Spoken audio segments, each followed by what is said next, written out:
জয় ঠাকুর, জয় মা। মহাভারত পাঠ করে বন পর্বে এসে পেলাম শিব অর্জুনকে দিব্য দৃষ্টি দিল, দিয়ে কি বলল যে তুমি আমাকে দেখো আমি কে। কেন কি তখন শিব কিরাত রূপে ছিল। তো অর্জুন প্রথমে তো শিব আর শিবানীকে দর্শন করবে, তারপরে দিব্য দৃষ্টি দিয়ে শিব বলবে যে তুমি দেখো তুমি কে ছিলে, তুমি নারায়ণের সঙ্গে ঋষি রূপে থাকো স্বর্গে। তো আমরাও তো ঠাকুরের কথা থেকে জানতে পারি যে ঠাকুর বিবেকানন্দকে যে এনেছিলেন, একজন সপ্তঋষির একজন ঋষি ছিল বিবেকানন্দ, এবং বিবেকানন্দকেও ঠাকুর দিব্যদৃষ্টি দিয়ে মাঝে মাঝেই দেখিয়েছে।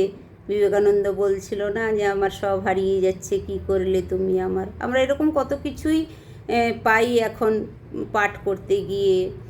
তো মহাভারত পাঠ করে এখন আমি যা পাচ্ছি আর ঠাকুর আর স্বামীজিকে সামনে যা দেখছি, আমি সত্যি ভীষণ ধন্য, নিজেকে ভীষণ কি বলবো কৃপাধন্য মনে হচ্ছে যে আমি এরকমটা সুযোগ পেয়েছি বা ঠাকুরের কৃপা হয়েছে। মহাভারতটা মন দিয়ে পাঠ করতে পারি, বুঝতে পারি। আর মিশনটা হয়েছে এখন আমার বাপের বাড়ি, মার কাছে দৌড়ে দৌড়ে যাই। জয় ঠাকুর, জয় মা।